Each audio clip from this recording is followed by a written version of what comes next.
Hey, what's up, Molina? Good afternoon, Joey Ryan. Good afternoon, everybody tuning in. We appreciate you guys taking time out of your day to hop in with us. A little impromptu conversation with a pretty awesome guest, man. Yeah, I'm pretty excited about it. But before we jump in, I just want to let everybody know that I'm kind of on the verge of my vacation. So I'm out on the East Coast actually. So look out for me on the East Coast. I'll be heading up and down the coast from Florida to Maryland. I have my cues with me. So I got my new Q-Tech 2x4 case with a bunch of cues in there, and I'm ready to play some people. So keep your eye out for me. They'll rob you of your lunch money, my man, but it's all right. You can afford it. Maybe. Maybe. Well, look, let me tell you where I'm coming to you from right now today. I'm at my brother-in-law's. They have this office at their apartment complex. It's beautiful. In fact, here's a picture of it. Notice this pool here. Dang. See this little white building over here? I'm sitting over in there right now, working in like a little office space over there, doing some work, and now we're doing It's this rough. video. Yeah, let me bring in the chat real quick. Just make sure people can hear us. So make sure you let us know if you can hear us okay, if you can see us okay. And you're right, Mike. We have a great guest. I love when he comes on. It's Ozzy Reynolds from CSI. We're going to talk about mainly, I think, the US Pro Billiard Series. We're coming into year 2 now of it. And so why don't we just bring Ozzy in? What do you think? Let's roll. Come on. Hey, Ozzy, what's up, man? Hey, good morning. How are you? Doing well, doing well. It's Well, actually afternoon for me. yeah, Well, you're in morning for Vegas, me. though, right? Morning for me. What's the temperature there, Joey? I haven't been outside in a few hours, but I guess it's in the 70s. It's Wow. nice. So Yeah. I'm in Las Vegas, obviously. It was, I think, 31 degrees when I got up this morning. Oof. The Wow. desert, man. Mm. People Yeah. don't know about the desert, Oz. You guys, it I didn't gets know it cold. got that cold in Vegas. I mean, I I don't go always very tell often. people think of desert and they automatically think hot, but really it's just dry. That's Oh, I It right. gets see. cold here too. We got humidity down where I'm from. Trust me, you'd rather it be dry. Yeah. Ozzy, I was just before coming to Florida, I was in Texas most of the week. And I had to text Molina Mike, and I'm like, "What is up with your state, man? It's just gray clouds the whole time I was there. It was terrible. With where we're from, out in Vegas and Arizona, it's always sun. So it was weird Yep. being out there. Well, we're at 80 degrees here, boys, so it's a little rough, but we're gonna hang in there a few days before Christmas. Well, I see. Before we jump in here, I see we have some of the normal folks in there: Corby Dayhoff, Raymond Linares, Jeremy Mason. We got a bunch of people in here. Thanks, guys, for tuning in. We really appreciate it. We were excited to have the chance to talk to Ozzy. Ozzy, tell us about the US Billiard Series from 2021. Before we jump into this year coming up, what are your thoughts kind of recapping the year? I know you're a really cerebral guy. You kind of take feedback from all angles. You're open to feedback, which I love. And I'm sure you've done an assessment of how 2021 went. What are your thoughts? Yeah. Well, first of all, thank you for the kind words. I don't know if they're deserved or not, but they're much appreciated. So, 2021, I think, was a good start. I would call it a baby step. And I'm this is my opinion, but I'm a firm believer based on my experience in this industry so far that it seems like no matter what you do in year one, it just feels kind of lukewarm, like people aren't really sure what you're doing or why you're doing it or if they should support it. And you get a lot of fence sitters that want to kind of wait and see where this thing goes. So when we were formulating the US Pro Billiard Series to begin with, I told the team I thought don't make a lot of big judgments on year one because like I said, everything just feels kind of lukewarm in year one. For example, even when we started the US or the Las Vegas Open, it was a 128 player field. And I told everyone, don't expect it to fill in the first year, even though it was 25,000 added. But year 2, full with a waiting list, guarantee you. And that's exactly what happened. And I think we're going to see the same thing for the 2022 US Pro Billiard Series. So 2021 was a good start. Every event had more players than the one before it. So it grew slowly all the way up to the last event in Ohio.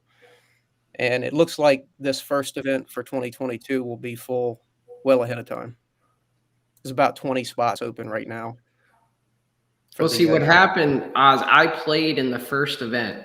And so once people found out that I wasn't going to be in the next events, you got more and more people that thought they had a chance. That's what it was. That's probably true. No, I really enjoyed myself. I played in the Tucson event, the Arizona Open. I think you guys call it the Acadia Arizona Open. And I thought it was, you know, a guy like me who's a good player who doesn't, you know, compete in the top echelon of the sport. It was a great opportunity to get out there, play in a professional environment, right? Everything was top notch in terms of, you know, you play on the TV table, you had the referee, John Lehman, you had the commercial breaks. I mean, it was like, whoa, I made the big time, you know? But the thing I think I was most impressed with, yeah, there were complaints about format and other things, but the fact that the pro players were very accessible. And I know that was a conscious decision on your part and maybe Predator to talk to the players beforehand and say, hey, why don't you kind of mingle with the amateurs, talk with them a little bit. This is something that's, you know, going to stick around hopefully for a while. And so we did this with the amateur event together for that reason. And I saw a difference. I thought the pro players did a great job of talking to, you know, normal people like me and just, you know, getting out there and mingling. Do you feel that that was a success? I do. And in fact, it wasn't like, you know, we took all the players aside and, you know, coached them up on mingling with the league players or anything like that. We do mention it, you know, in the players meeting. Hey, these are your fans. Treat them with respect, talk to them, build your fan base because, you know, you're a professional. These are the people that you want to follow you and to like you. So we say those things in the player meeting, but it's not like some sort of intense coaching to get the professionals to behave that way. I think most of the pros are just that way. They're, for the most part, they're down to earth, really nice people trying to make a living at their craft. And I think the smaller, more intimate environment might be one of the reasons you notice that versus like, you know, 150,000 square feet in Las Vegas. That's a good Well, point.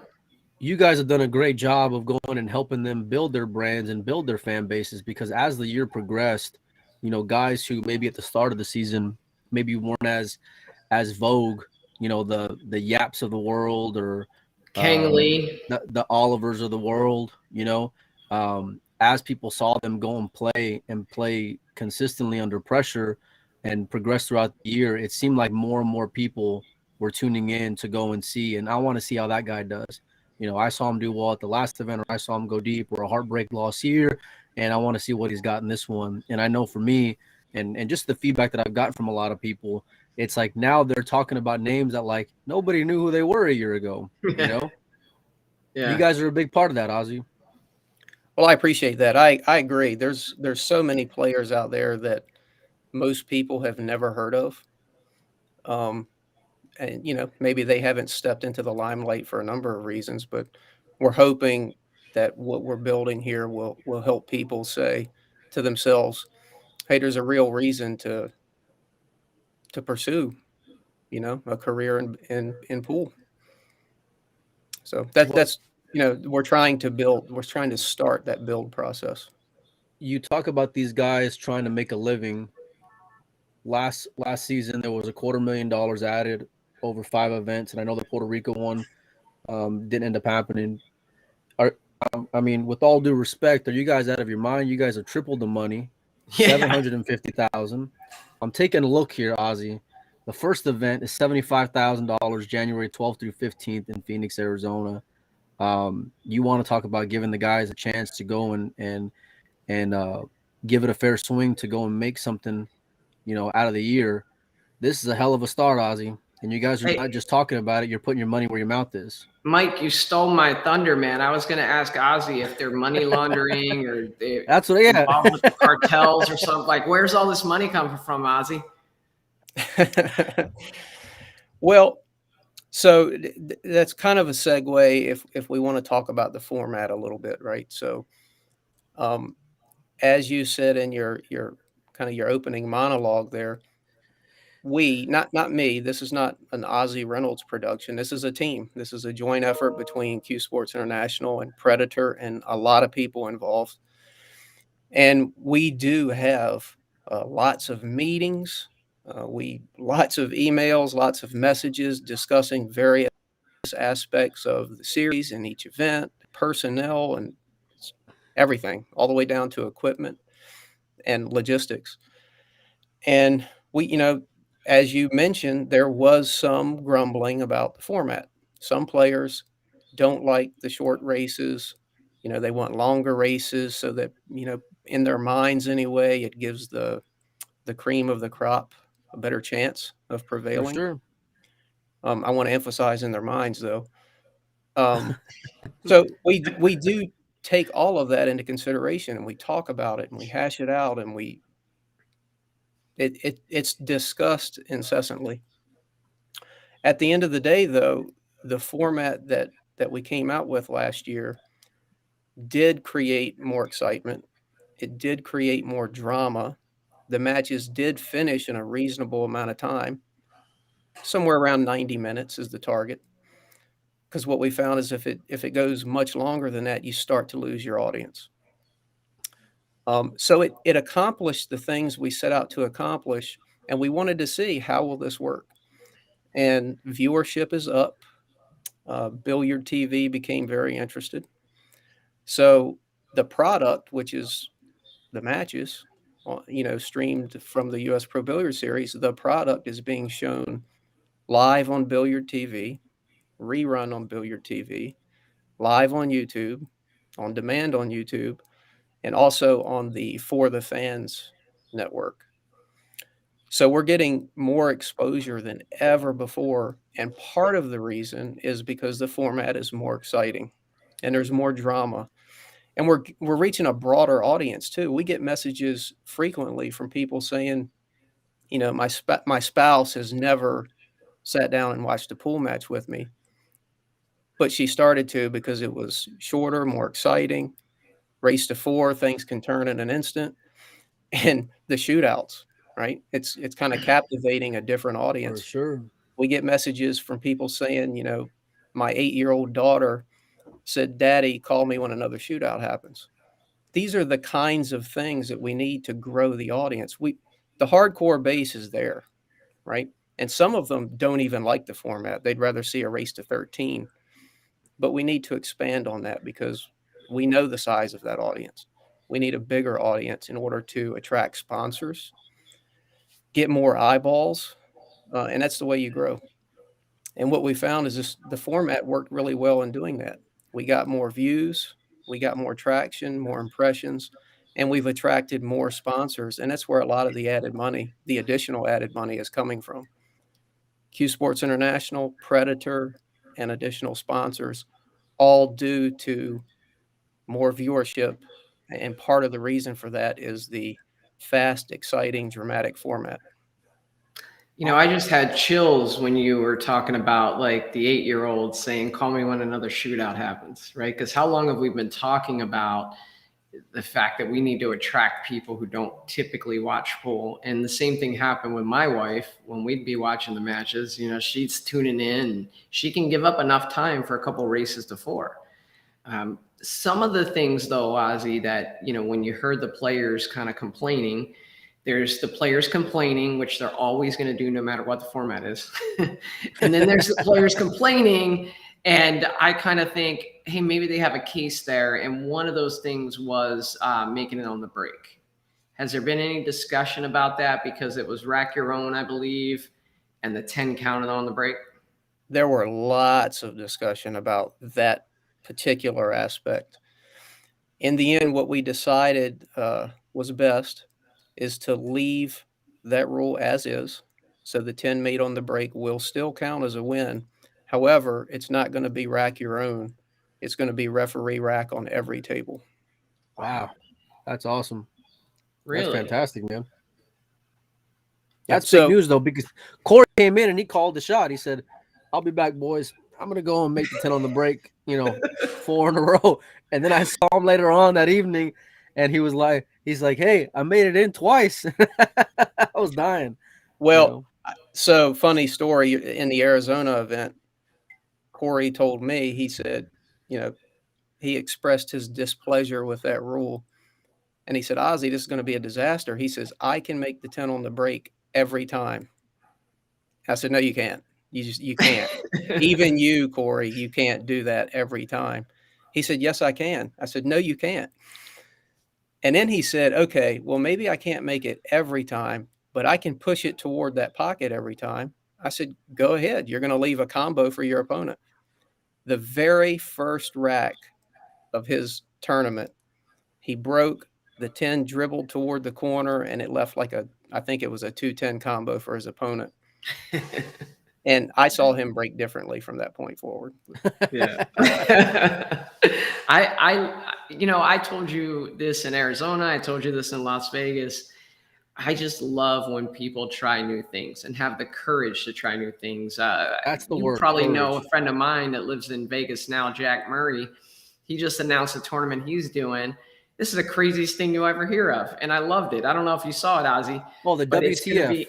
It's a $500 entry fee. It's a race to 1 on the winner side, and then a race to 11 on the loser side. And I'm like, how cool was that, right? Because somebody's going to win 5 games of pool and be in the finals, and make it to the finals, right? Yeah. And so instead of capping it, and well, they did cap it at $699, but instead of capping it like so low that a 500 won't want to get in, a 500 will still want to get in that tournament. So I'm like, from the amateur side, that's a super creative format. And I'm thinking, wow, we need more of that. And that's what you did last year, is you guys sat down and you came up with a format that was unique and different. And I think it was really fun for a lot of the people that played. There were people who couldn't get it out of their minds. Let me ask you this. How many players told you they wouldn't be back?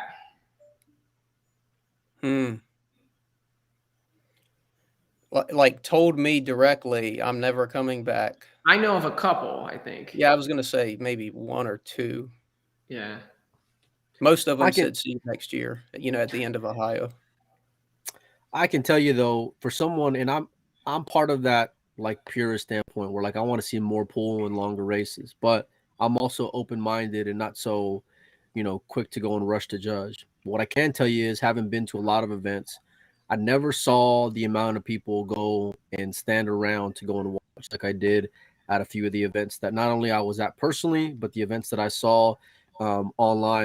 And I'm not talking about just with the Shane Van Bonings of the world. There was like obscure names that, it was like the crowd had already cleared out and it was one of the last like run kind of matches going on, and it was still packed. And I was like, in my head, I'm like, what the hell is going on here? Because I would have never expected it, but the format leans itself to like be action packed and you're engaged and it's quick.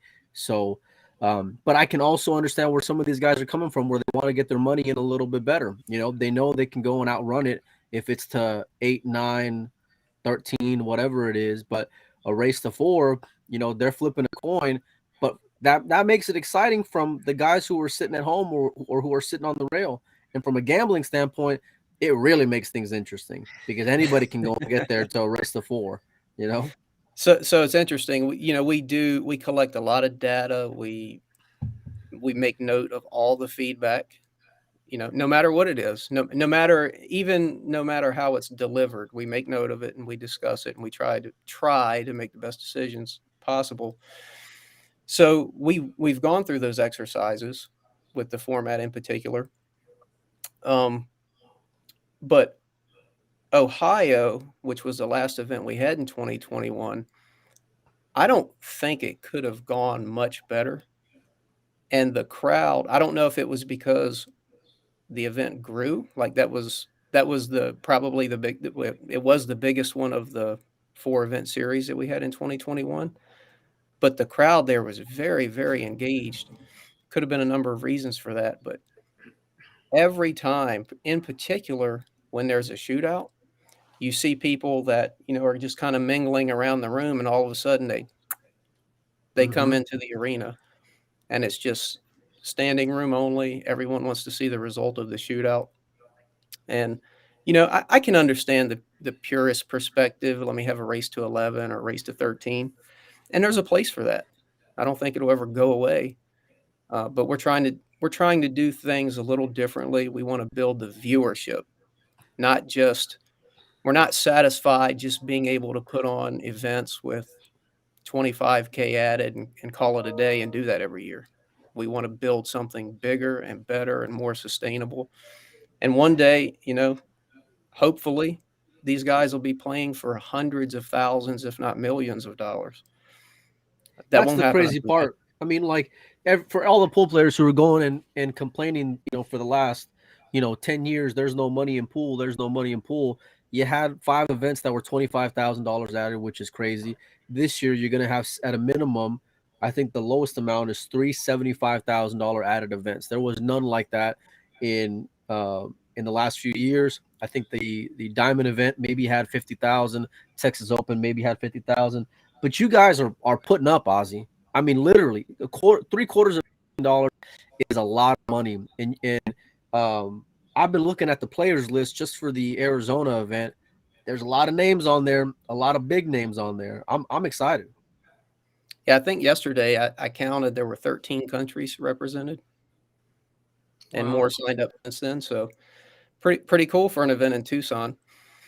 The other thing I would say about the 2 races to 4 format is Fargo rate. They're really good at data. They know how to slice and dice and analyze data, and they did that for 2021. They looked at all the data, the scores, how many of the matches went to shootout, and what does that mean? And what they concluded was that the 2 races to 4 plus the shootout very closely resembles a race to 7. Hmm. So That's those are interesting. the facts. Hey guys, we're talking here with Ozzy Reynolds from CueSports International. Thanks for tuning in. I see a bunch of friendly faces there, actually names in the chat. Mike and I are going to continue to ask Ozzy some questions, but if you guys have questions for Ozzy about last year's format or about what they have planned for this year, just type them in there. Hey Kyle, I see I owe you a call, buddy. I'll hit you up later today. But Ozzy, so talk to us about this schedule for 2022. You mentioned that you have the new sponsors, you have more money added. I've showed the flyer a couple times. I'll show it here again. Looks like 6 events with the Puerto Rico event to be determined at the end, but the rest of them already confirmed, starting in Arizona, then Wisconsin, Las Vegas. And there's the Vegas one and the Michigan one and the Puerto Rico one are $100,000 prize funds. Massive. Yeah, that's insane. That's insane. So, tell us about it. Those events will be a 128 player field, and the Okay. others are 64 player field. But I believe, going off of memory, but the 64 player events have 52,600 added, I think. And the 128 player events have 55 and some change added, Wow. just to get those prize funds to a nice even 100K. So we're excited about it, and hats off to Predator, all the sponsors. That's where most of the added money is coming from, guys. And the beautiful thing about it is CSI doesn't make its money off of events. It's not what we do. Predator doesn't make its money off of events. Our sponsors don't make money off of events. we make our revenue in other ways. For CSI, the core of our business is amateur leagues. For Predator, it's products. For our sponsors, it's other things. The events are a tool. The events are a tool to drive those areas of our business.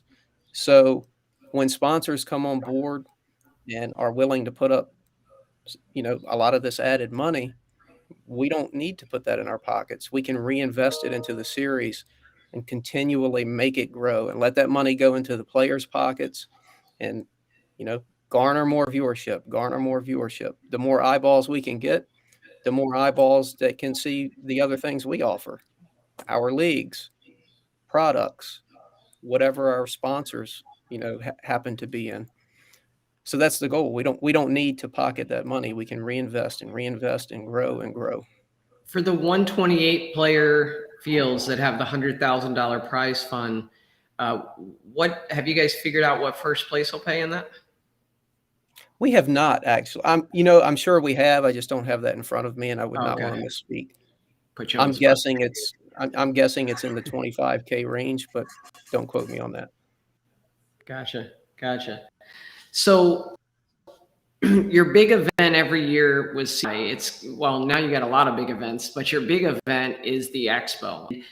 It's coming up this March, but it just happened in August, right? Or was it August or September? It was August, right? September. Okay. But do months even matter anymore? I mean, no, but I'm wondering, Negative. Tell us about the Expo coming up in March and what it's like to prepare for that in less than 6 months. I don't know.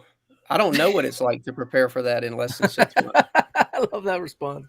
Oh, we typically have 12 months to get ready for that event in CueSports International Expo. And it, as you know, Joey and Mike, it's massive event. It is. Lots of gears and inner workings and pieces and parts and people involved. And, we're kind of set up to pull that off in 12 months. And last year, because it got rescheduled, I think we had, 18 months.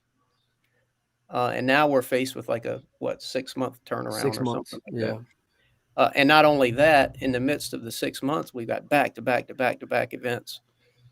So very, very challenging, which is why we're hiring now. We've got 3 positions open right now that we need to fill yesterday. But hey, you know what? I call those high-class problems, right? When you got so much work that you can't keep up and you need to hire more people, that's a much better situation than maybe in the other direction. Yeah, and I know that things are crazy for you during that event, Ozzy, because we had a booth there, and as soon as we arrived, you're like, "Hey, I'm going to stop by and talk to you tomorrow," and we didn't see you for 6 days. And that's not because you didn't want to; it's just because you were being you'd stop by and say, "Guys, no, I don't have time yet. I'll be back." And every day you do that, and then that was every day I saw Ozzy. later, Every day, all I saw him was just a silhouette going by. yeah, that was it. 6 days later, you finally caught your breath and said, "Okay, now I can talk to you guys." In the meantime, we're doing all kinds of stuff we didn't know if we were allowed to do or not, but just trying to help promote the event.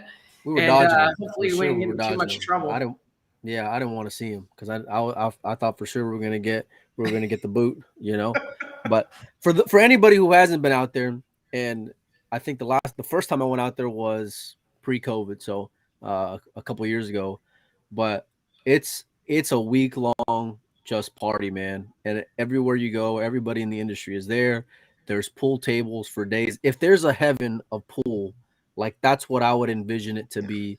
And it's from the pro side of it to the amateur side of it to whatever product you want to go and get. There's a ton of vendors there. Everybody being accessible. I mean, just from top to bottom, and everything is just so fluid and just moves. And meanwhile, Ozzy's, losing hair left and right the whole week, but it comes across real smooth, my man. Well, I appreciate that. What you just said is much appreciated, but is what we wanted to build when we basically rebranded this event as the CueSports International Expo. We want it to be the absolute extravaganza circus for pool that you can't miss every year. And nothing happens overnight, but I think we're taking steps in that direction, and it's going there. The thing that strikes me ever since I started going to the event and you started having wait a minute. It was, you used to have some pro challenge matches there.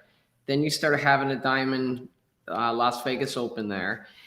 The fact that as an amateur, like, what do you do between matches, right? That's the thing at a pool tournament. What do you do in the 4 hours that you have to kill between matches? You've seen like players bring out chessboards and stuff at pool rooms.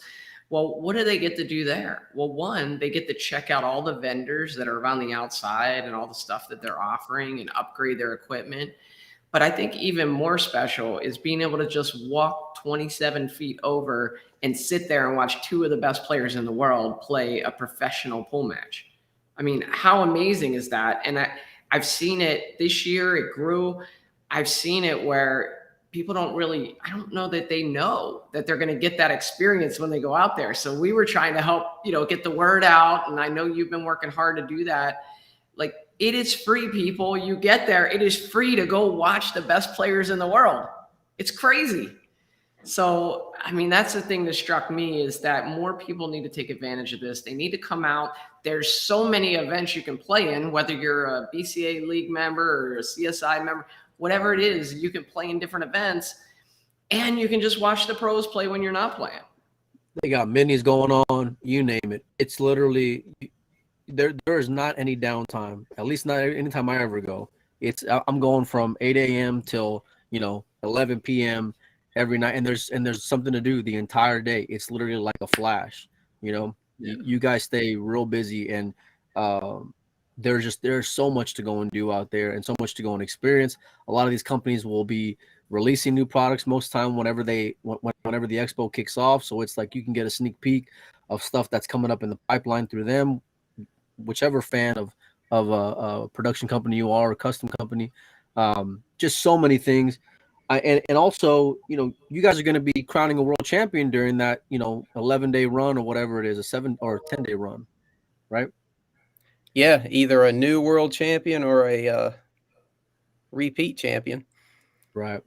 That event was amazing this year. We saw some incredible matches. We got some pictures of Mike and I sitting in the stands. What match was that we watched, Mike? It was Chua and Oi when Oi pushed out to the jump in the middle of the table. Chua said no, and it was hill.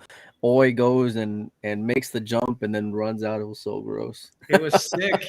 It was sick. So, Ozzy, when my parents, they've been to Las Vegas one time, it was like in 1985 or 1990 or whatever it was.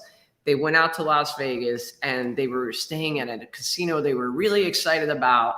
It was like new and happening. It was called the Rio. And that was a long time ago. So, that's one thing that, when I go, I'm always like, well, the Rio, it's not, Aria or whatever. But there's some news on that front, right? Tell us about what's going on with the Rio. Yeah, very exciting news. In fact, we did a press release about this months ago, but we're getting, further down the road. So if your parents came in 1985, they did not stay at the Rio because I believe it was built in 96, if I'm not mistaken. Okay, 96. It is still actually some work. It is one of the newer properties in Vegas. Really? But it was, I don't remember which group built it, but it was taken over by Caesars a number of years ago. And there were plans many years ago to renovate the property, and those plans were never executed by Caesars. But the Rio was actually sold maybe a year and a half ago, something like that, to a new company called Dreamscape. And Caesars is maintaining the management responsibilities, at least for the next year or two. But the new owners are going to totally renovate the property, from the hotel rooms to the, entryway to the check-in area, everything. I don't mean gut it. It's not like they're going to, take it down to the studs and redo it, but there's going to be lots of renovations.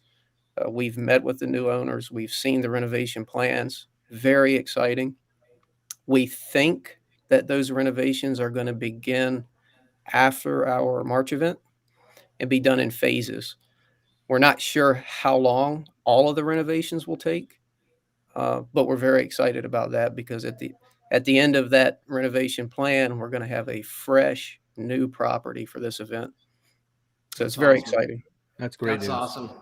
Well, hey, Ozzy, there's a few questions in here. First of all, I just want to give a shout out to a few people. We got Reed and Colby from Salado. I know they're huge supporters of what you guys are doing, and just wanted to say hi to them. One of your commentators, George Teashea, is in there talking about the Oi and Chua match. He probably commentated that match, I would think.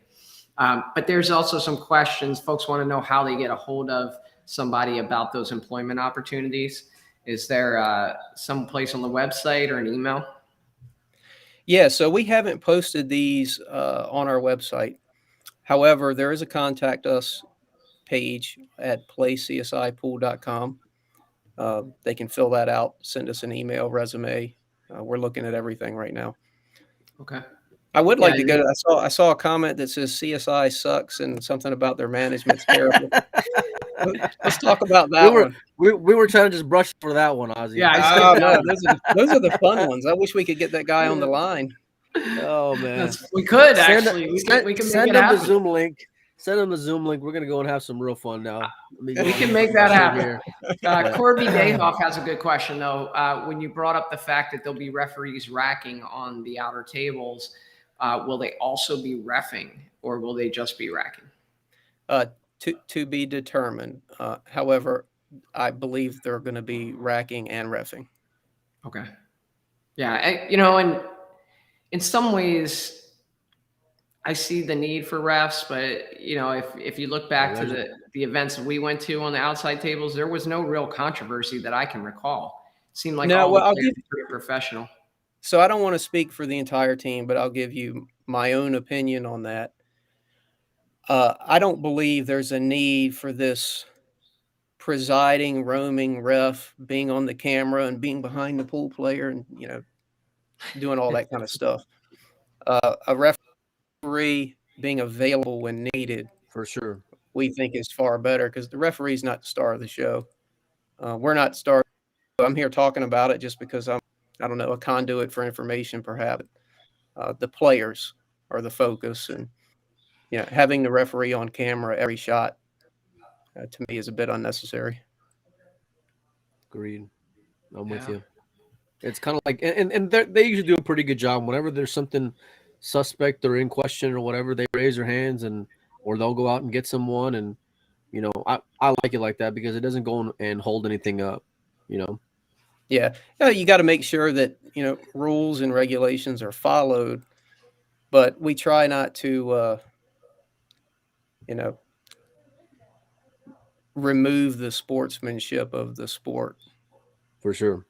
Yeah. That's just my philosophy anyway. Yeah, I like that. So, yeah, one of the things that I was thinking of, you mentioned, having a good year last year, and now there's more added money with more sponsors of the tournaments.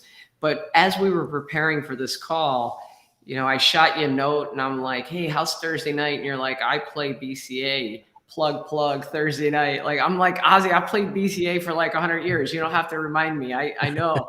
But that is a big part of your business. And it must have been really difficult through the pandemic. We've talked about that before. But how's it doing now? Has it bounced back? How can people get involved in BCA? Let them know. Yeah, it's when the CueSports International Expo in 2020 got shut down midstream, that was a very uneasy feeling, to say the least. The core of our business is leagues, and and you could say the core of our business is predicated on social interaction in pool rooms and bars. And all of a sudden, the world is shut down, everything's locked up tight, and there's nothing going on. That's scary. It's scary, and you start to wonder, okay, how do we adapt, right? How do we adapt to this changing world? Long story short, I won't drone on about all the details, but we all remained optimistic that it would, come to an end sooner rather than later, and the world would return to normal, and it was 2 weeks to stop the spread, and that was 4 weeks, and then 3 months, and then 6 months, and then a year, and now we're in 2 years. But, I actually think that the entire pandemic, so far anyway, has been I don't wanna downplay the effect, right? People have become sick, they've lost their lives, it's awful, it's terrible. I think all of us wish it never happened. But from an industry standpoint, it looks like it was a little bit of a shot in the arm because when the world began to reopen, People it want to get looked out like back out people there. were coming back out in full force, like the Right. cabin fever big time. A lot of leagues shut down because the pool room went out of business or the bar went out of business, or maybe the league operator's a little older and just nervous about being around people. Lots of things happen, but also lots of new leagues popped up with brand new league operators and brand new league managers. Pool rooms were renovated, pool rooms were opened. So there was this counteracting effects. And I think the growth outweighed the loss, honestly, coming out of the other end of it. This was a pretty good year for us, despite all the chaos in the world. And I think that's going to continue into 2022. I think 2022 might be maybe a banner year, I would say. We'll see. Got a new variant out there, so who knows? Omicron. But but I will say both leagues are very strong, and especially the USA Pool League, which is our newer. It's the Yeah. newer of the 2 leagues. Uh, really, really incredible growth in 2021. Um, Lots of new leagues came on board with very good, focused league managers in different parts of the country. Ozzy, tell people about that league because I've heard a lot of good things about it. What makes it appealing, especially to the beginner player? Yeah, so we have to face it, right? Uh, the pool playing population, in my opinion, is kind of like a pyramid. The better players are at the top. The beginning players or more social recreational players are kind of the base, and there's more of them, right? And God bless them. It's the foundation of the industry. For These are the sure. people that love to play pool. It's a social activity for them. Uh, they buy product, they come to events, they support their local bars, they support their league operators. They are the industry. But sometimes when, other leagues perhaps might attract or even focus on the higher end player, they get intimidated and they don't really want any part of that. So the USA Pool League was designed with that kind of person in mind.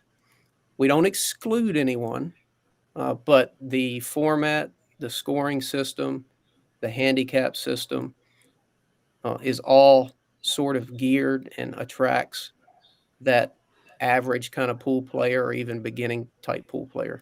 100% handicapped with Fargo rate. All league data is reported to Fargo rate automatically, and it's growing like wildfire. We couldn't be happier with it right now. That's fantastic. Yeah.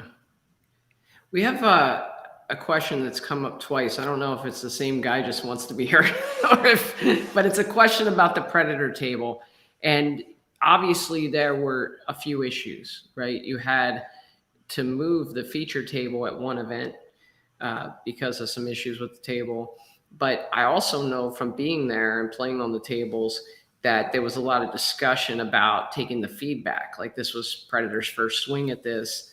And talk to us a little bit about the tables and kind of the feedback from it and where it's gone from here. So I'm probably not the best person to answer these questions, but I'll just tell you what I know. The initial version of the Predator table was developed with a ton of player feedback. As you know, Predator has lots of pros, has sponsored players. And then so that's sort of in the lab, right?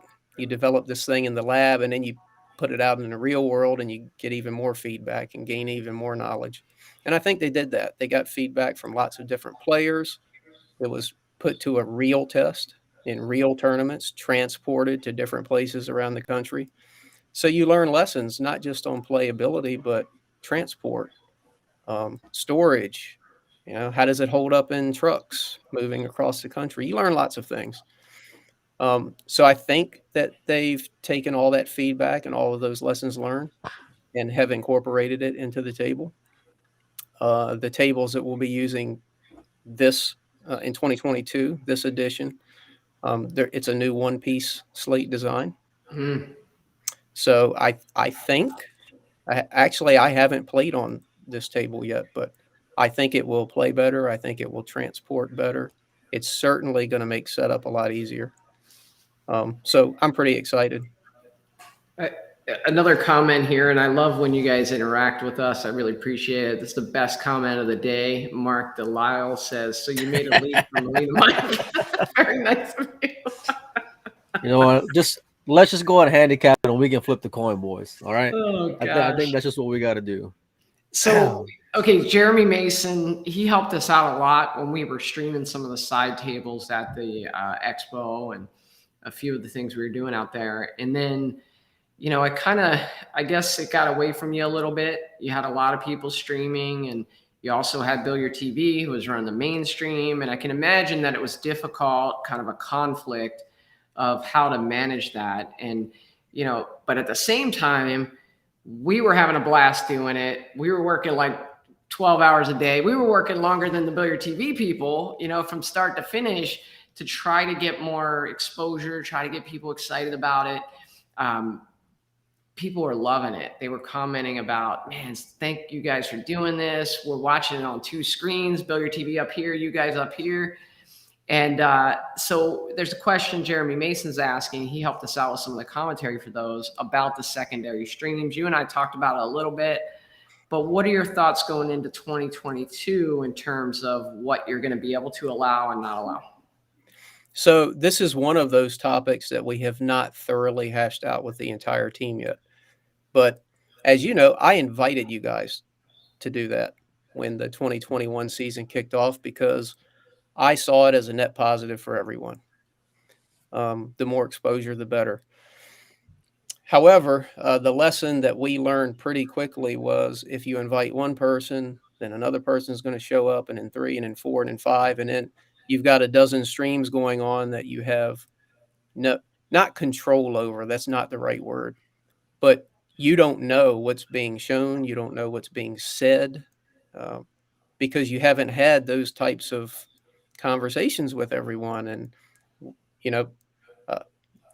I have a pretty good feeling about you guys that you're not going to stream a side table and, just kind of go off the rails, right? Talk trash about sponsors, whatever. Yeah. Well, you guys carry yourselves in a professional way, and I have a high degree of confidence that you're going to do your job as a professional. But we don't know that about everyone, right? So there's a risk there. So at a certain point, we had to say, okay, we've got to stop this until we figure out a way to manage this correctly. And we haven't done that yet, to be fairly honest, but we will before the event. Okay. Jacob Mass. I can envision sort of a press pass process, right? That's a mouthful, but people need, maybe it is that people need to apply for a press pass. And through that process, we gain that degree of confidence that people are going to do things in a fair, professional way. You want to know who's at your house, You What's want to that? know the people. I said you want to know the guys who were at your house. Yeah, of course. I got a pitch for you later, but we'll save it. Okay. Yeah. Jacob Mast says, are the events open to anyone? I guess he's talking about the pro events, and I believe they are, but they are limited fields. So if you want to sign up now. And they let a donkey like me in, so anybody. Where can they sign up at, Ozzy? Give them the details. Give them the website. Yeah, all that fun. Thank you for that. US stuff. Pro Billiard Series.com is the place to find information about every event and how to register. I will say, as Joey pointed out, fields are limited for every event. So I tell players all the time, players like to sign up for the first event and then, maybe play that event and decide whether to sign up for the second one next. well, you may miss out. So for Arizona and Wisconsin, for example, both of those are 64 player events. So, if you sign up for Arizona and you get in and you decide you're going to wait until later to sign up for Wisconsin, might be full. Wisconsin is in February. It's right behind the first one. So I encourage people to sign up for all of them right off the bat, just to ensure that they have a spot. So what happens if, you have a bunch of amateurs signed up and then one of the best players in the world wants to play? Do you bump anybody? Just Absolutely curious. not. Okay. No, first come, first serve. And yeah, theoretically, if we were to have 64 amateurs and no pros, then that's what we'd have. In reality, that's not going to Sign up, happen. Joey.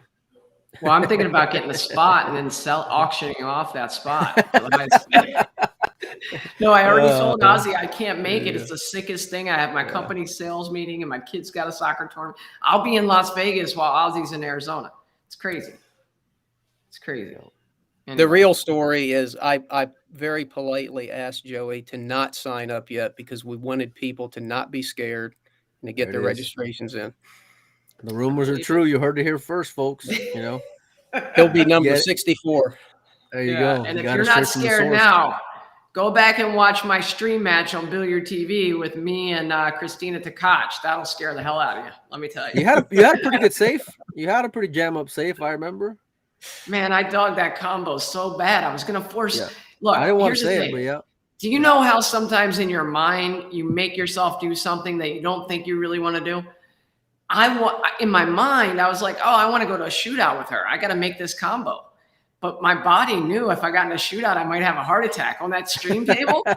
So I just jackknifed that combination so bad it wasn't even close. It was terrible. Butchered it. Funny story. You just reminded me of a funny story from Ohio. That was some of these interactions. I wish I was just walking around with my cell phone on recording video. But Jeremy Seaman, do you know him? Yeah. Yeah. Very strong player. Or Michigan.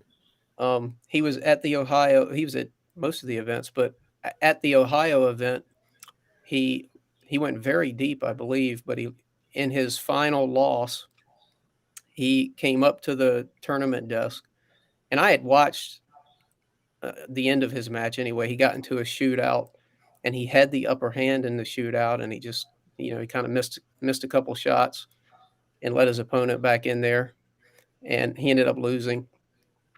And I knew he had to be gutted because he had the upper hand in that match, and he was an underdog.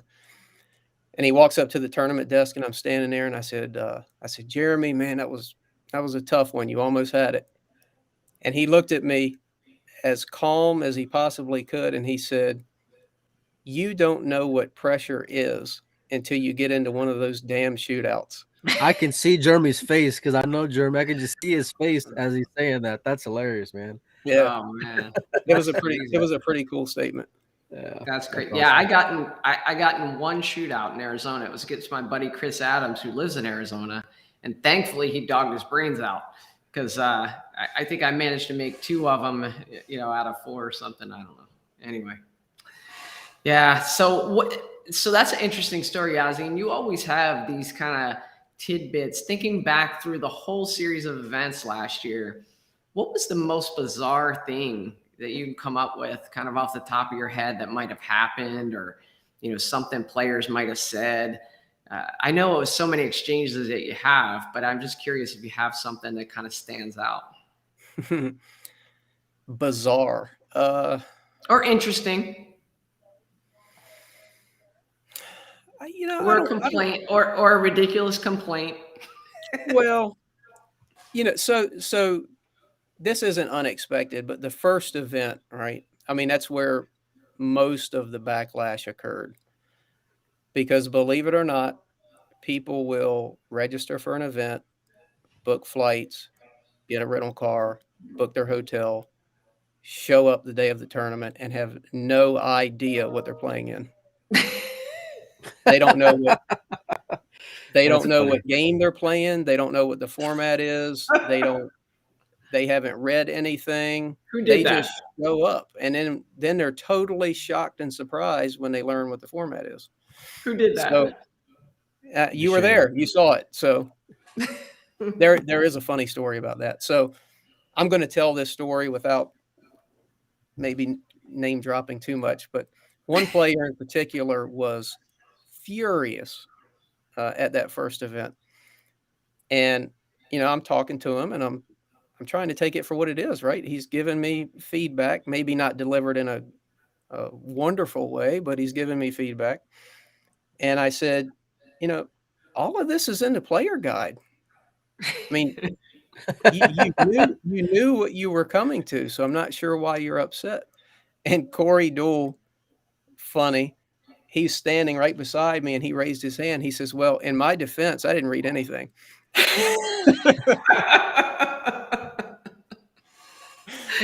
Oh gosh. And we both laughed about it, and he said it in all good fun. But yeah, the first event was probably the biggest backlash, and then every event was just less and less of that.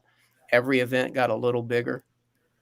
And I think this year, people know what the format is. They know what the rules are. The added money has been increased significantly, and I think we'll certainly still receive feedback, but I don't think we'll get as much, shock and awe at what we're doing here. Yeah. Low Chris says, you expect people to read, Ozzy?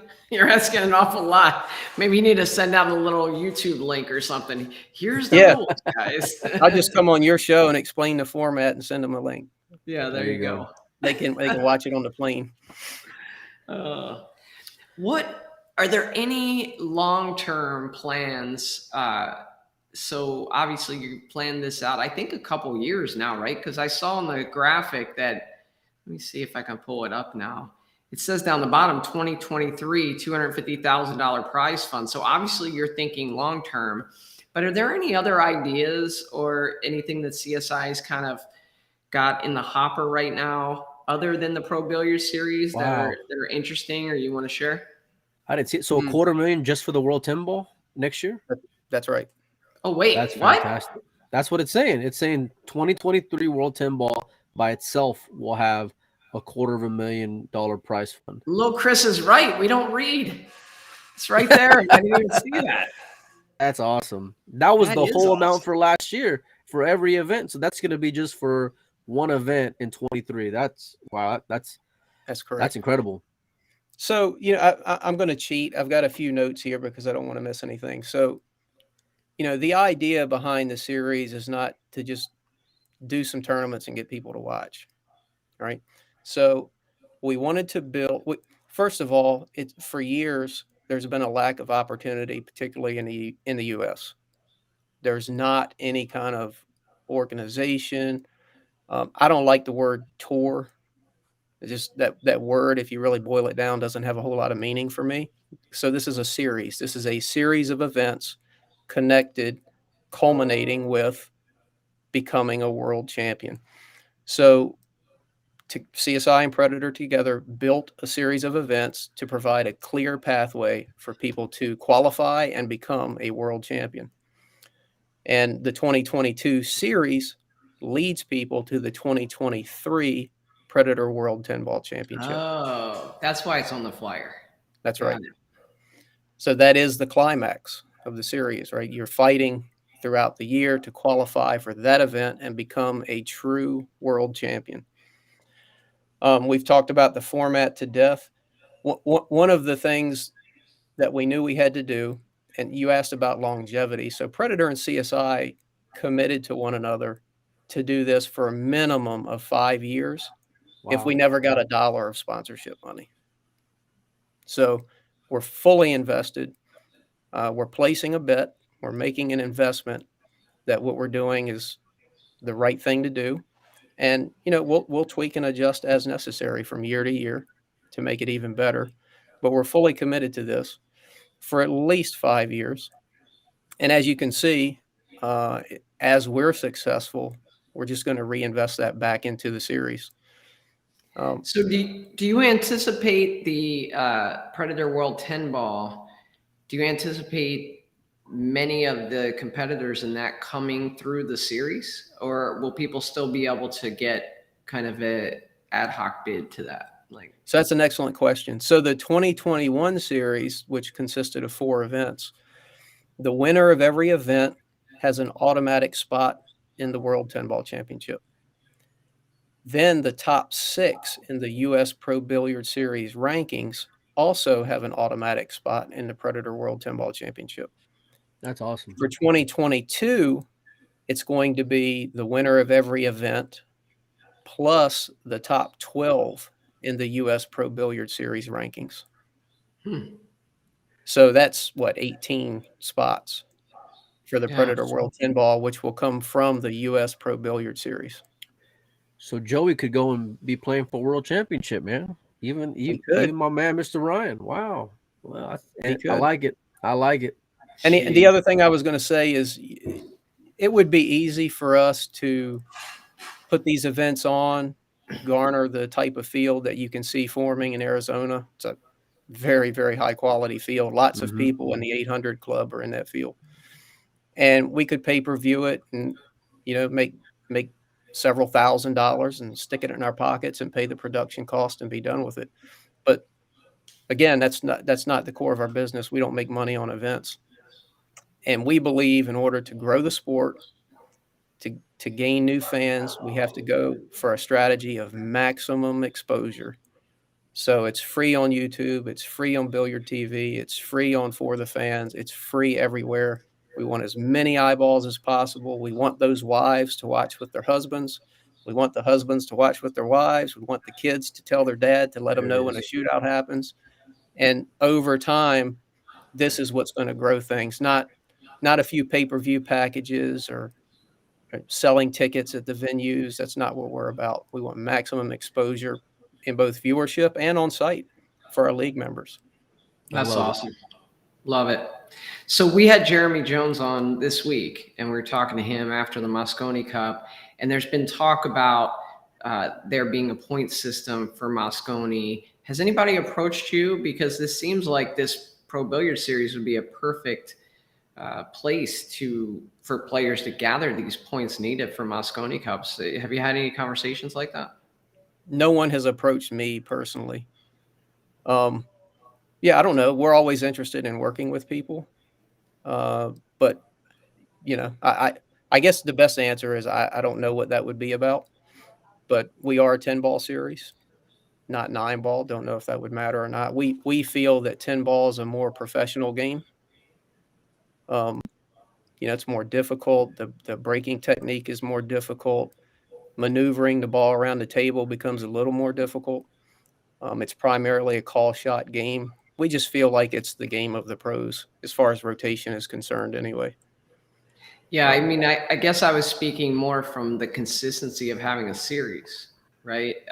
You could randomly pick, oh, we'll take Turning Stone, we'll take Derby 9-ball, we'll take, and you go around and kind of cherry pick, but then you get all different types of events, different rules, different, at least, if they were to partner with you, there's a structure in place. So maybe if we get a chance to talk to Emily, maybe we'll ask her that question. Yeah, like I said, we're always willing to work with people, but you hit, one of the points of the series is consistency. So every event in the series is going to have the same format, the same rules, the same equipment, the same lights, the same balls, the same rack, hell, probably even the same referees. So a consistent series of events where things change, too much from event to event. You're not playing on different equipment, different rules. We think is important. Yeah, absolutely. So, Ozzy, we've been over an hour now, and I've really enjoyed this. In fact, after we did our podcast a couple years ago on Pool Player Podcast, or a year ago, you recommended to me like doing a long format podcast sometime. And you didn't know that was going to be today. So we have 2 more hours left. Oh, boy. I'm in a bad game here, boys. Yeah, I've been getting more and more interested in doing a long format podcast. So I appreciate the feedback, and I'll try to incorporate that soon. But I wanted to make sure you had a chance. I know you have like a couple notes scratched down there. Are there other things that you'd like to talk about in terms of CSI and what you guys are doing? Well, I think you guys did a good job of digging the information out of me this morning, but just selfish plug, remind people that the CueSports International Expo is coming up March 23rd. And it is the circus for pool, in my opinion. And you know me, I'm not biased at all. But it's going to be outstanding. And I would say if anyone listens to this that, may be in business, whether it's products or billiard services or anything of that nature, a big part of the CueSports International Expo is the exhibitors. As you guys have seen, there's exhibitors lining the main ballroom and out into the hallway. And this is looking like a banner year for exhibitors. We're still, 3 months out, and we're just about out of space. So if anyone is interested in having a That's booth great news. at the biggest and best pool event of the year, please I know some contact people. contact us as soon. We're running out of space so much. We are looking at fire code rules to see which doors we can block off with booths. I mean, There you go. that's the situation we're in. The event's Do it growing. like Lean On Me. Chain the doors. Well, that says a lot because, Mike and I, we actually are partners now in a company called 1PKT. And so we're just starting to kind of think about how we're going to get out to different shows and do things like that. But one thing that I'll say to folks that might be on the fence about reaching out to you in terms of exhibiting is it's not just about getting there and selling your product. That's a big part of it. But it's so cool because you'll see like just the videos people make of like Sky Woodward walking around, seeing a pool table and then taking on some 8-year-old kid on a pool table, or some pro stopping by the booth and you building that relationship with them that eventually turns into an endorsement or a sponsorship. So there's tons of opportunity. Mike and I were there and the guy from Kamui, what's his name, Mike? John Bertone. Yeah, he comes down. Yep. John hands us like all these, gift cards to hand out to give people free tips, as kind of just a partnership opportunity. So there's tons of that type of networking that occurs there. For sure. And I just thought it was a great opportunity. And just the foot traffic, man. The foot traffic with league players is just massive. And just when you think like, oh, the singles is done, it'll go and ease up. Teams is right behind it, and boy, does it get packed in there. I love it. Every year I look forward to it, and I can't wait for March. Yeah. Well, I appreciate that, guys. Agreed. Well, Ozzie, we really appreciate you stopping by. This has been a lot of fun. I want to remind people that I'm on the East Coast. I'm looking for action. Raymond, where do you live? I'm down in Port St. Lucie right now. Let's meet up, buddy. But Oz, thanks for stopping in. I'm sure we'll be reaching out to you before some of these events. Maybe we should do this again, like just before the expo, if you have time. Sure. Kind of prime it and see, see if anything's changed or what plans you guys have as we get closer to that date.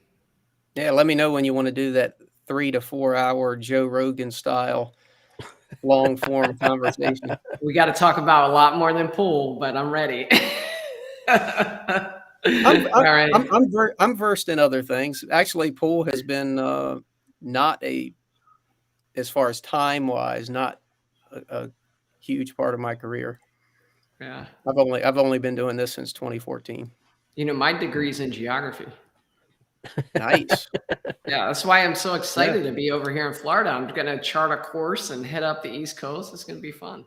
Maybe if you have me on in any long form conversation, maybe we can reserve an hour to talk about aircraft carriers and NASA. All right. Boy. Can we talk about UFOs too? I love talking about UFOs. I think Ozzie, Molina we appreciate Mike it, buddy. Is a UFO. I think he's an alien. Yeah, as little sleep as I get, you would think, for sure. Guys, I want to thank you for having me on to just discuss what we're doing. We're excited about it. Having these events alongside the league events is something that I don't think maybe anyone has done before. It's working really well. Maybe some people will try to copy or imitate that. That would be the highest form of flattery, but we're excited about 2022. And like I said, only a few spots left for Arizona. So if there's any aspiring players out there that want to sign up, you better hurry. Get signed up, boys. Get signed up, ladies and gentlemen. Here it is, guys. Here's the details. January 12th to the 15th. Casino del Sol. It's a very nice hotel down there in Tucson, Arizona. The guy who helps coordinate this for the hotel is a huge pool fan, loves pool. He has billiards tournaments down there. It's just a great, great environment down there. So $75,000 prize fund. I played in it last year. It was a lot of fun. It's a casino, you know, lots of stuff to do. So Ozzie, we appreciate you, man. US Pro Billiard Series.com, right, Ozzie? That's correct. Yeah, US Pro Billiard Series.com and sign up for the Arizona Open or all the events. Just start signing up for them before they fill up. Yep. Thank you guys very much. I enjoyed this. It's always a pleasure. Awesome. Thanks, Ozzie. Keep up what you're doing, Ozzie. All right. Have a good one.